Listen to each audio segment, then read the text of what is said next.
Audio Jungle.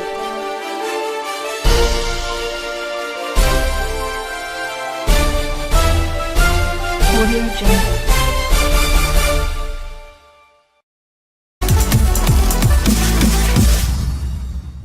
Police in Zimbabwe arrest American citizen over anti-Mugabe tweet. In a tweet, the Zimbabwe Lawyers for Human Rights (ZLHR) group said Donovan, the manager of Magamba TV, an online-based satirical video outlet, was the first person to be arrested on such grounds since the cyber ministry was formed. Police arrested Donovan during a morning raid at her home in Harare, seizing electronic devices, including computers and a phone. Police is yet to charge her, but they alleged that tweets emanating from her IT address are insulting to the president, referring to some tweets sent from Donovan's account which referred to a goblin, whose stepson recently bought a Rolls-Royce, but said that Mr. Mugabe was not mentioned. Zimbabwe does not yet have a cybercrime law, so if Donovan is charged, it is likely to be under the presidential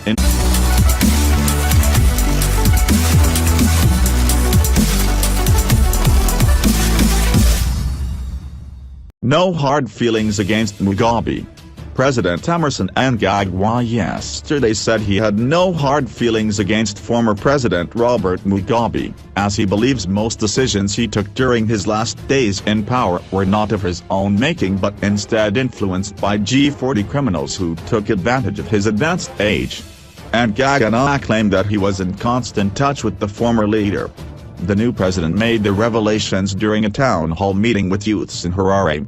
The dialogue was organized by Global Shapers Community, a network of young people driving dialogue, action and change. Asked by interviewer Vimbai KGs about his relationship with Mugabe, President Mnangagwa said, "I am here because for the last 54 years he was holding my hand. To me he is my father, mentor, icon, revolutionary leader. But time comes when he gets influenced because, I believe, of age." Somebody described people who surrounded him as criminals. So, I do not believe that some of the actions made at the 11th hour were genuinely his own. President Mnangagwa said to vindicate that criminals had circled Mugabe, the former leader seemed not to recall that he had fired him as vice president. He said Mugabe pleaded with him to return direct to State House when he told him that he had fled to South Africa, fearing for his life. "I realized that things were not what I used to know," President Mnangagwa said. "As a result of that, I have no ill feelings at all towards former President Mugabe. I chat with him." President Mnangagwa said instead of getting worried, he felt pity for those who attacked him during the presidential youth interface rallies. "Of the 9 rallies, we began in Mashonaland East," he said, responding to how he felt during the rallies. "As we went on, it became slightly harder, slightly troublesome, and as we went on it became very worrying. I really thought that those who were making accusations on me or some of my colleagues like George Shremba were ignorant of who I was and who Shremba was. They also had a perception created outside our actual persons and they misunderstood us. If a person misunderstands, you pity him. You do not get worried. So, I was not worried, because I was misunderstood." Mnangagwa said he had since put behind the past and was focusing on unity and development. "In my inauguration speech, I spoke about reconciliation," he said. "I spoke about bygones being bygones, meaning there is nothing we can do about the past. Those things have happened. The acts of omission and commission which happened in the past, yes. In some areas we get to learn lessons from what has happened, but let us put that behind us because we will not live it again. My message as we go forward is let us preach love, love, unity, unity always." Mnangagwa added, "We are all Zimbabweans, let us accept each other. I believe that every single Zimbabwean, young or old, rich or poor, tall or short, blind or with eyesight has a role to play and is an important person to bring our nation forward. My appeal is let us look into the future, that is the only space we can improve." The dialogue meeting was attended by Vice Presidents Constantino Chiwenga and Kembo Mohadi. cabinet ministers, chief secretary to the president and cabinet Dr. Ms. Exabanda and other senior government officials.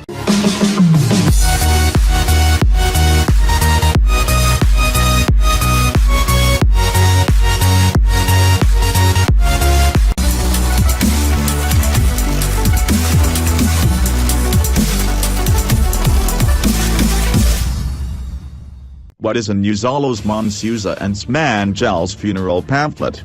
The day draws ever closer. Uzalo's beloved characters, Monsuza, Lalatikimalo, and Smangel, ZIMBABWE, who were both recently killed, will soon get their on-screen send-off, and it will surely be a day to remember. Drum went behind the scenes and got a sneak peek at the funeral pamphlet for the two characters. The program includes a collection of hymns for Monsuza, No Tears in Heaven, Lord of All Being, and Day is Past and Gone. The day is past and gone, the evening shades appear. Oh, may we all remember well, the night of death draws near. The last hymn is read as both Smangel and Monsuza are laid to rest. Fans can catch the funeral episode on 16 February on ZIMBABWE.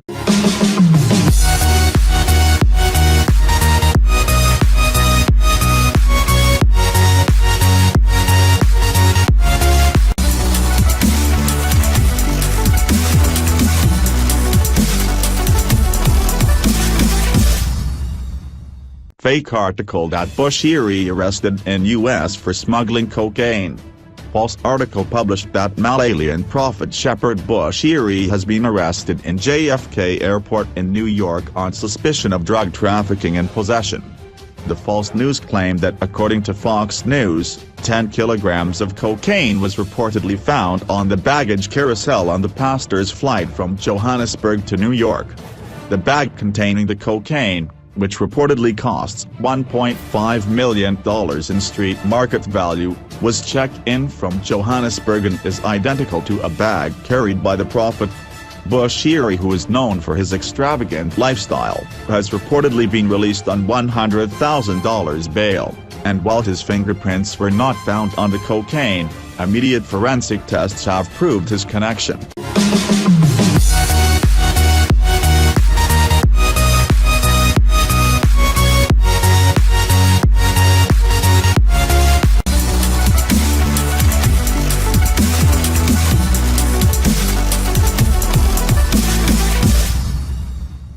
R.I.P. former Bophuthatswana leader Lucas Manyane Mangope dies. Former Bophuthatswana leader Lucas Manyane Mangope has died, it emerged on Thursday. This is according to South African Broadcasting Corporation, SABC, which broke the news on Thursday night. Mangope was the president of Bophuthatswana, one of the apartheid-era homelands or Bantustans to which black South Africans were confined. He was also the former leader of United Christian Democratic Party, UCDP, a party he also founded.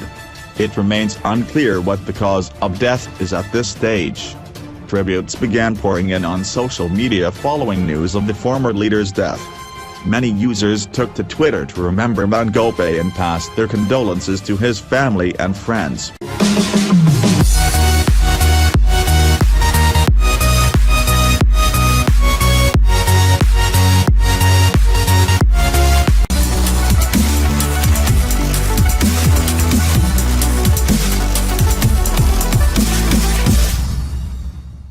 Singer Buzzizua pregnant with Oskido's triplets. Meet singer Buzzizwa's baby daddy, Bye. The singer announced close to end of 2017 that was expecting her first children's. She has since given birth a few days ago. Despite being open and sharing her pregnancy news with fans, Buzzizua had kept the identity of the father's child to herself, until now. The singer tagged the baby daddy in one of the baby photos on Instagram.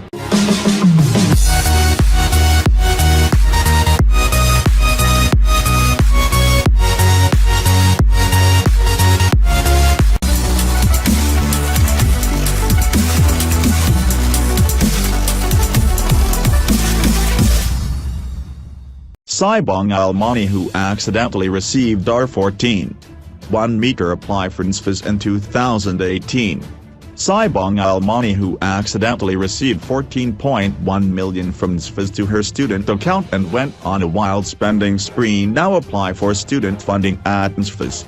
Sibong Al, now a third-year accountancy student at WSU, situated in the Eastern Cape, who mistakenly received R14.1 meter in June 2017 from the National Student Financial Aid Scheme, NSFAS, instead of the monthly or $1,400 she was entitled to for meals and books. Sibong Almani is awaiting approval from NSFAS, and friend close to her revealed to Mzansi Stories that Sibong Al has been panicking so hard because she doesn't believe NSFAS will be able to assist her to finish her third level at varsity.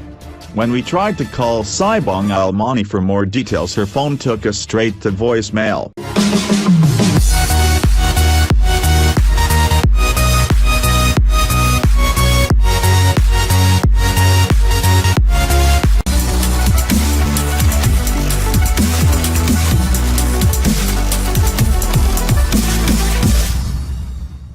Prophet Shepherd Bushiri arrested in U.S. for smuggling cocaine. Malayan Prophet Shepherd Bushiri has been arrested in JFK Airport in New York on suspicion of drug trafficking and possession. According to Fox News, 10 kilograms of cocaine was reportedly found on the baggage carousel on the pastor's flight from Johannesburg to New York. The bag containing the cocaine, which reportedly costs $1.5 million in street market value, was checked in from Johannesburg and is identical to a bag carried by the prophet. Bushiri, who is known for his extravagant lifestyle, has reportedly been released on $100,000 bail, and while his fingerprints were not found on the cocaine, immediate forensic tests have proved his connection.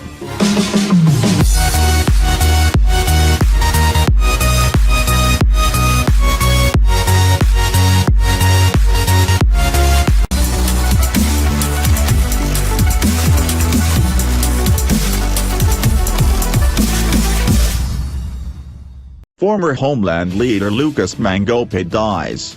The 94-year-old Mangope formed and led the United Christian Democratic Party, UCDP, based in the Northwest Province, after he was ousted from his post as head of the former Botswana, one of many independent black homelands which only apartheid South Africa recognized, in 1994. The homeland now forms part of the Northwest. He had been accused of using police brutality to suppress protests. In 1988 he was reinstated by the apartheid government, following a failed coup led by Rocky Mobane, leader of the People's Progressive Party, PPP. In 1993, ahead of the first democratic elections a year later, Mangope insisted Botswana would remain independent of the new and integrated South Africa and that he would not allow the elections to take place in his country, News 24 previously reported. He was removed from office by Foreign Minister Pikboda and Transitional Executive Council (TEC) member Mac Maharaj in March 1994.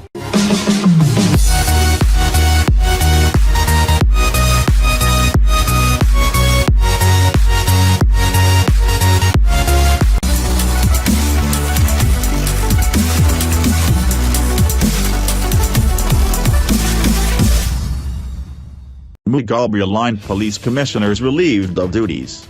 Several senior police officers who were allegedly aligned to former President Robert Mugabe have been reportedly relieved of their duties. Yet to be confirmed, reports say that prominent figures in the Mugabe-led police administration under the guidance of former Commissioner General Augustine Chiri have been relieved of the duties. Among the axed officers are Deputy Commissioner General Sabanda Madabiri and Shambar, Commissioners Bantu Ntbel, Tanya Naiwa, Senior Assistant Commissioners Munyanga, Gumum, Chanjata, Masakasa, Lilo, Matanzanais, Shekanayuka, Mikadza and their effective mouthpiece Senior Assistant Commissioner Charity Tramba. The ZRP had become one of the most disliked and distrusted organizations in Zimbabwe under the tenure of long-serving former Commissioner General Augustine Chiri. In the aftermath of Operation Restore Legacy, the ZRP had to conduct joint patrols with members of the Zimbabwe Defense Forces as its officers were accused of corruption and extorting motorists through numerous roadblocks. More information is yet to follow on the changes taking place in the transformation of Zimbabwean police from force to service. A letter of retirement which was given to one of the commissioners and signed by Acting Commissioner General Goodwin Matanga reads, January 17, 2018. Commissioner _ retirement from the Zimbabwe Republic Police in terms of Section 22(3) of the Police Act, Chapter 1110. This letter serves to advise you of your retirement from the Zimbabwe Republic Police in terms of Section 22 subsection 3 of the Police Act, Chapter 11 to 101 effective from midnight on the 19th of January 2018. You will be paid 3 months' salary in lieu of 3 months' notice of termination of service. The Acting Commissioner General of Police avails himself this opportunity to sincerely thank you for having diligently served the organization and the people of Zimbabwe. Wishing you and your family a pleasant retirement. Matanga, Acting Commissioner General of Police.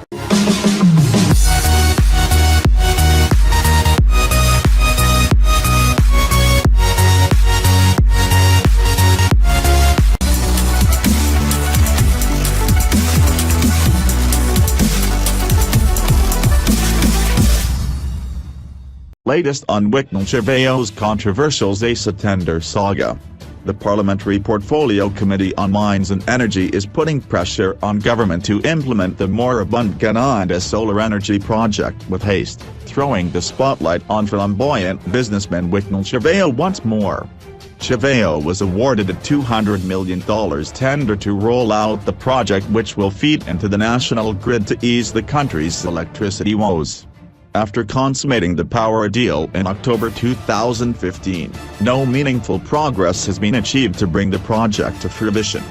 In fact, the project, which is expected to generate 100 megawatts of electricity, has been mired in controversy, amid accusations of underhand dealings between bureaucrats in former President Robert Mugabe's government and the burly businessman. Chiveo has consistently denied any wrongdoing.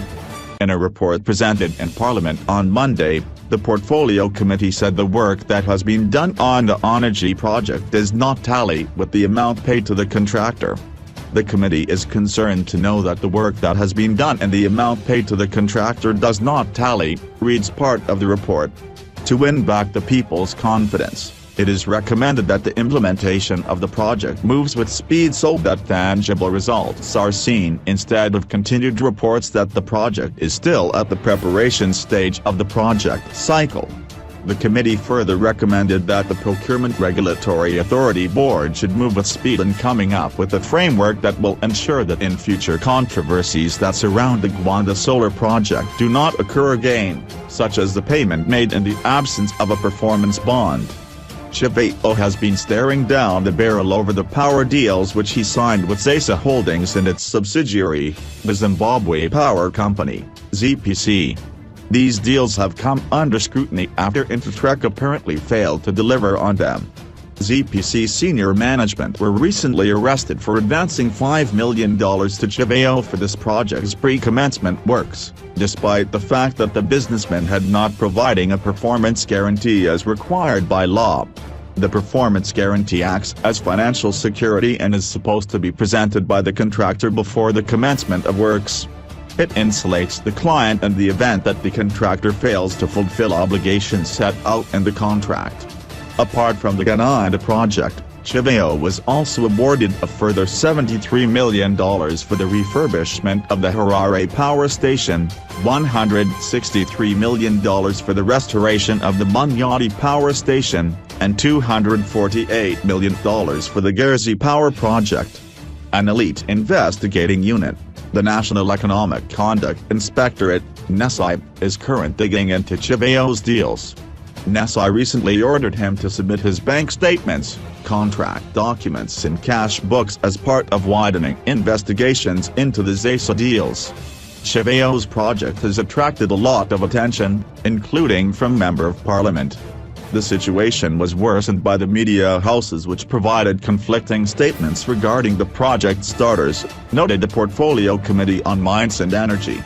Some of the reports have cited irregularities in the manner in which the tender was awarded and the payment of the initial $5 million paid to the contractor, that is Intratrack.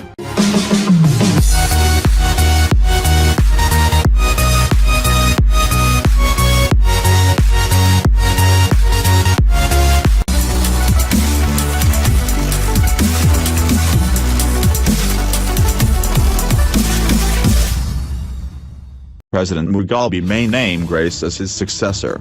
In a shocking development to President Robert Mugabe's succession political plate tectonics, the veteran nonagenarian is reportedly set to name his wife, First Lady Grace, as his successor sometime next year, as the country descends into a Mugabe dynasty, Spotlight Zimbabwe reported. The publication claims to have gathered this information from some senior ruling party officials. The hard-to-swallow disclosures come at a time when the ruling ZANU-PF succession wars are now at a zenith, following Vice President Emmerson Mnangagwa's poisoning scare last week, which saw his health condition virtually becoming an emergency military operation, after he was flown to South Africa for urgent treatment and examination from Manyame Air Base. Harare was plunged into disbelief and panic mode as many feared for Mnangagwa's life, with his top ally, Zimbabwe Defense Forces, ZDF, Commander, General Constantino Chiwenga, making the swift intervention to have Mnangagwa rushed to Johannesburg. As first revealed by Spotlight Zimbabwe last year in March, it is however more likely for Mnangagwa to become the next president, while Chiwenga is set to become vice president of Zimbabwe, thus becoming the first highest-ranking military chief in the country's history to assume the second most powerful office in the land, after his predecessor, the late General Vitalis Zvinavash, came within a whisker of taking up the same office in 2004 following the death of VP Simon Musonda, in a thrilling grand political plan that has been brewing since 2008, reportedly mooted and involving former Ethiopian leader, Mengistu Haile Mariam, now exiled in Zimbabwe after receiving asylum in 1991, who is said to be the brainchild of the scheme, as a hired national security consultant of the military. Mugabe, the party officials say, intends to hand over the reins of power to Grace soon after securing a fresh 5-year term, if he wins the watershed 2018 presidential elections, as the ZANU-PF strongman is said to be convinced that a military putsch is still possible, and could be executed in a bloodless manner. Mugabe came out, with his guns blazing against the military last month, accusing them of interfering in politics and that their involvement was tantamount to a coup. The military has no right, to be interfering with the political processes, Mugabe told a meeting of his party's Women's League.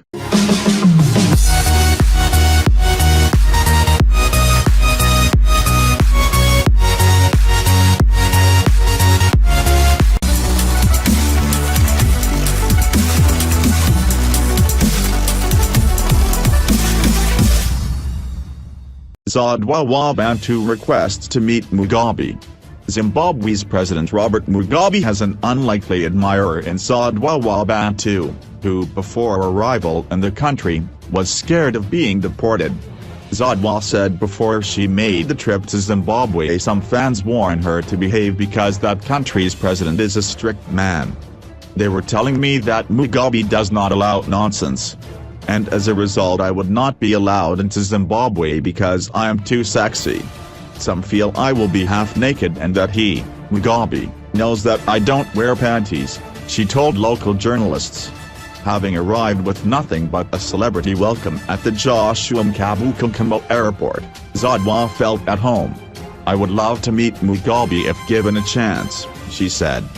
A local socialite paid $2,500 or $32,500, to secure the VIP booth at Club Connect where he and his entourage had exclusive access to Zodwa.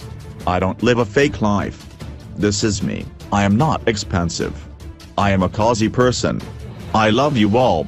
God gave me this body and I am using it, She said to cheer the entertainer became the talk of town for her skimpy outfits as an employee at Iodini Lounge in Umlazi. She raised eyebrows at the Durban July for wearing a revealing dress but said she had little worry over what people thought of her and her love for wearing no underscore wear.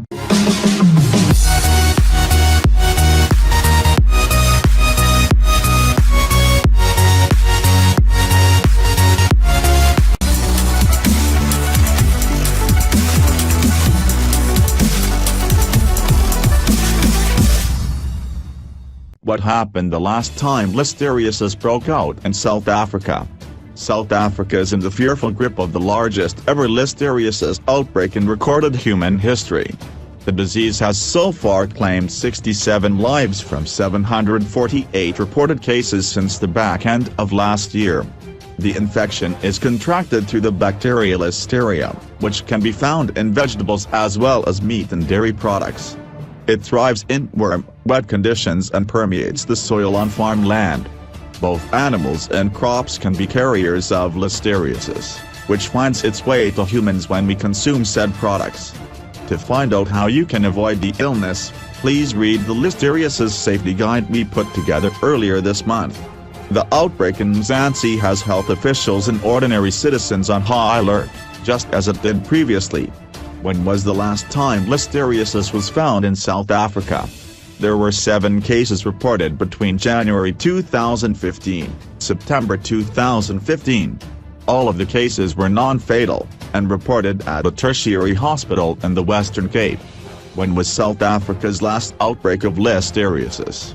When the disease begins to affect people outside of a certain environment, it becomes known as an outbreak. The last listeriosis outbreak to hit South Africa was more than 40 years ago. The infection took hold of 14 people from in and around Johannesburg. A 48-year-old Sowetan male was the first to catch the disease on August 3, 1977. Then, 13 more cases were recorded over the next 9 months. A 28-year-old male was the last person to catch listeriosis on April 15, 1978. How deadly was the last listeriosis outbreak? Of the 14 patients infected, 6 died. 4 of those were newborn babies. The disease strikes pregnant mothers and neonatal infants particularly hard. 2 males were confirmed as the other victims. This meant the mortality rate was 43%. With the 2017-18 outbreak, the current mortality rate is under 9%. The listeria epidemic reported in the 1970s was the first of its kind in this country.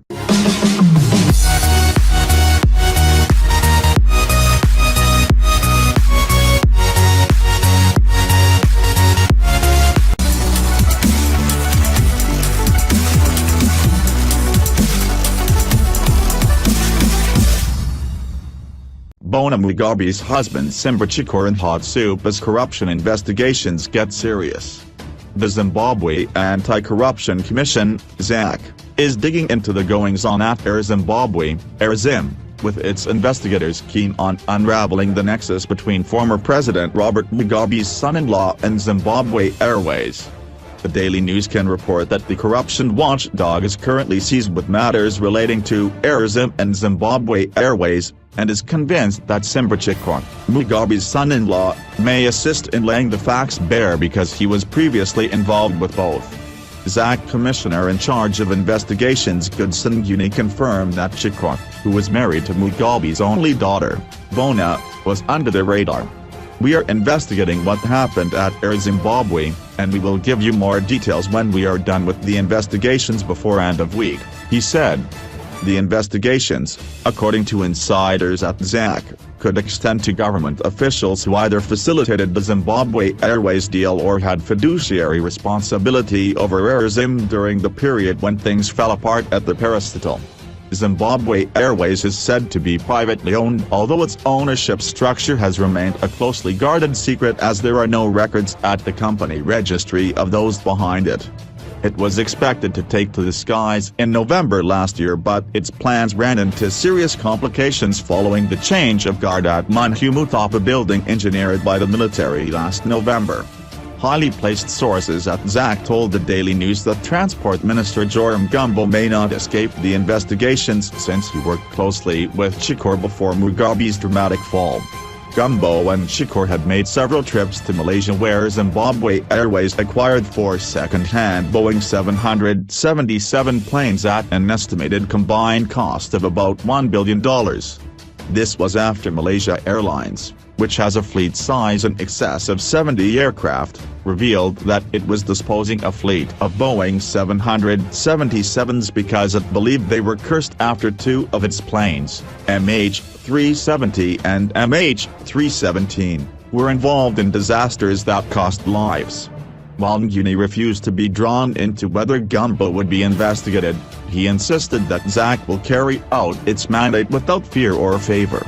The development comes amid rumors that the architects behind Zimbabwe Airways wanted to sink the debt-ridden AirZim, which, for many years, had benefited from government's protectionist policies. AirZim's old fleet comprises 2 Boeing 767s, 3 737s, 3 MA-60s and 2 Airbus A320s. Only 3 of these are flying, 1 Boeing 767, 1 737 and an MA-60. The parastatal, which is said to be losing up to $3 million a month, is saddled with a $300 million declared debt. It has, over the past 3 decades, struggled to shake off claims of corruption and ineptitude, which has led to the dismissals of several of its boards and senior managers. When Chikor resigned from AirZim last year after having been appointed to the airline in September 2016, rumor had it that he had done so to concentrate on Zimbabwe Airways and avoid potential conflict of interest. During his time at the national flag carrier, he was the parastatal's chief operating officer. Despite having a chief executive officer above him, Chikor used to call the shots at AirZim, resulting in strained relationships between him and his boss, Ripton Muzinda. The tiff could have contributed to Muzinda's departure from AirZim under unclear circumstances. Contacted for comment yesterday, Gumbo was evasive on the perilous state of affairs at AirZim and the relationship with Zimbabwe Airways. "I will issue a statement," said the transport minister. Since President Emmerson Mnangagwa assumed office on November 24 last year, several former government officials, mostly from the dismantled Generation 40 faction, have been hauled before the courts on corruption charges. None among the current batch of ministers and those who were in the victorious Team Lacoste faction have been charged. Nguni said while ZAC's hands were previously tied during Mugabe's reign, the anti-graft body was now working without interference under the new dispensation, which has declared zero tolerance to corruption. It is part of the 100 days program that has been initiated by the president, and we are investigating more people. We cannot say who exactly we are investigating, but we are doing our jobs in terms of the Constitution, said Nguni. "I can tell you though that there are more cases that we will follow because we are fulfilling our mandate. This time, there is no interference from government, as opposed to yesteryear. The executive is actually supporting all our efforts," he said.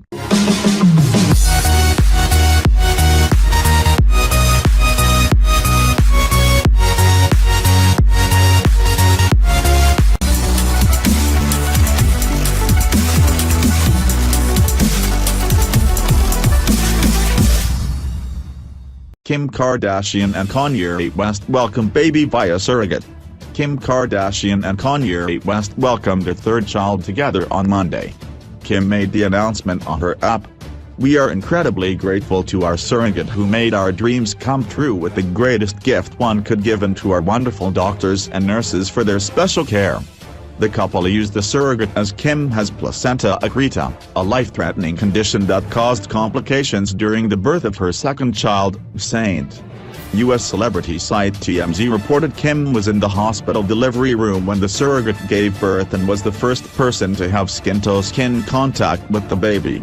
Kanye was also there, but stayed behind a curtain during birth. Only once his daughter was born and Kim had the chance to hold her, did he get to hold her.